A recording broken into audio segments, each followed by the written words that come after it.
Au tep, vous, j'espère que vous allez bien. Moi, c'est Toundiabé.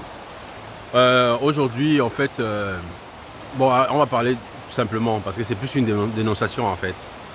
Pourquoi nos groupes, en fait, nos groupes WhatsApp, Telegram et consorts sont, on dirait des murs de lamentation. C'est la question que moi j'ai envie de poser aujourd'hui en fait.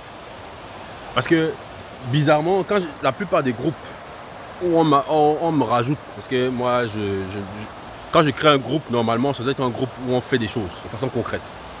Mais la plupart des groupes où on me rajoute, en fait, ce sont que des groupes de lamentation. Toute la journée, les gens envoient des vidéos, des vidéos, des vidéos, des vidéos, des vidéos, des vidéos. Et je me demande même parfois, en fait, si ces gens même regardent ces vidéos avant de les poster, en fait. Parce qu'ils en envoient tellement que je me pose la question que est-ce qu'ils passent toute sa journée, en fait, à regarder les vidéos? Parce que pour avoir autant de vidéos, il faut les regarder. Et c'est de dire que bon, c'est pertinent, peut-être que je peux envoyer ça au groupe. Ou alors, en fait, nous n'avons rien tout à fait. Et la plupart du temps, nous sommes toujours en train d'envoyer des vidéos qui parlent des autres, ou bien qui montrent que les autres, en fait, sont des mauvaises personnes. Les autres nous veulent du mal. Les autres font des choses contre nous. Mais en fait, rarement, nous envoyons des vidéos, en fait, qui nous amènent, en fait, à passer à l'action. À faire des choses de façon concrète pour nous. Moi, je n'arrive pas à comprendre. Et chaque fois que je le dénonce, en fait, bizarrement, je suis toujours celui qui est mal vu. Je suis celui qui est mal vu, mais je suis habitué, mais c'est pas grave. Parce qu'à un moment donné, nous ne devons pas faire la même chose, de la même façon, et espérer des résultats différents. Nous ne pouvons pas. C'est quoi cette mentalité de ne jamais se poser des questions profondément, en profondeur? Les gens sont capables de nous manipuler, de nous maltraiter, de nous éliminer. Est-ce que ce n'est pas parce que, en fait, l'orientation même du sens de notre lutte n'est pas la bonne? Moi, j'ai envie de comprendre. Et je sais pas, je crois que je l'avais déjà dit en fait une fois, mais je le redis encore. Une fois ici, dans un groupe, j'ai posé la question. Bon, je propose qu'on crée un groupe en fait pour faire quelque chose de façon concrète. Et je l'avais fait exprès. C'est même pas un groupe, c'est dans plusieurs groupes. Parce que de temps en temps, je fais ça parce que pour essayer de voir un peu la motivation des gens.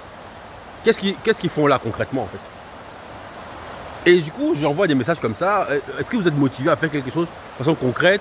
Peu importe dans quel domaine. Ça peut être dans l'investissement, ça peut être dans des ONG, peu importe. Je vous assure, dans plus de 95% des cas, et quand je dis 95, je suis bien gentil, la réponse n'a jamais été positive. Jamais. La plupart du temps, en fait, j'ai toujours eu une ou deux personnes, ou trois max, qui sont intéressées en fait de faire des choses de façon concrète. Moi, j'aimerais bien comprendre c'est quoi cette logique. C'est quoi cette logique d'envoyer des vidéos constamment, toute la journée? Moi, je ne sais pas si vous vivez les mêmes choses que moi. Hein. Si vous vivez les mêmes groupes que moi. Mais moi, en fait, je suis déjà fatigué des groupes. Je vous le dis. Ceux qui m'ont rajouté dans les groupes là, qui vont voir ma vidéo, ce n'est pas contre vous.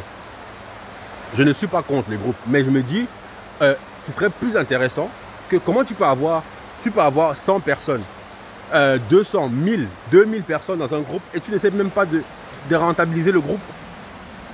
Tu n'essaies même pas de créer en fait, quelque chose qui peut ramener de l'argent, je sais pas, quelque chose qui peut profiter à tout le monde. Et c'est là où justement, on me dit toujours que je me répète sur cette histoire de valeur culturelle. Mais j'arrive pas à comprendre. Avant, en fait, nos ancêtres, quand ils se réunissaient pour créer un groupe, c'était pour faire la tontine. C'était pour faire des tontines. Des groupes où voilà, on va se mettre un peu d'argent, même si c'est 5 balles et tout ça chacun. Et on essaie de voir en fait comment est-ce que ça peut aider une personne, deux personnes. Mais les groupes que nous créons aujourd'hui, en fait, c'est comme si en fait c'est pour nous donner bonne conscience. C'est comme ça que moi je vois les groupes là. Pour nous donner bonne conscience. Donc mon message ici, sans vouloir faire long, c'est que s'il vous plaît, les créateurs de groupes là, qui ont des milliers de personnes, cherchez comment en fait ou rentabiliser vos groupes ou faire des choses concrètes dans ces groupes là. Parce que la connaissance, je pense qu'on l'a déjà partagée suffisamment. Je pense qu'aujourd'hui là, franchement, il y a presque tout le monde est au courant. Il y a tellement en fait de canaux où on peut avoir l'information que ce que vous envoyez la plupart du temps même, les gens l'ont déjà vu. Les gens l'ont déjà vu. Donc, s'il vous plaît, hein, nous sommes déjà fatigués de l'info. Essayons un peu de passer à l'action. Rentabiliser. Allons même sur la rentabilité. Rentabiliser vos groupes. Parce que moi-même, j'aimerais bien en profiter. J'aimerais bien que, mais dans un groupe comme ça, on est peut-être 1000. On est 1000 comme ça. Là. Dans les groupes où on est 1000 là. Mais on cotise, non? On cotise. On cotise et tout. Chacun met l'argent et tout. On bouffe. Moi-même, ça peut m'aider. Moi-même, ça peut m'aider. Est-ce qu'on fuit l'argent? Est-ce qu'on refuse l'argent? Donc, vraiment, les gars, je vous demande ça. C'est comme un service même. Ça, je vous assure, ça va aider tout le monde. Donc, réfléchissez. Au tête. Ne m'en voulez pas. Au revoir.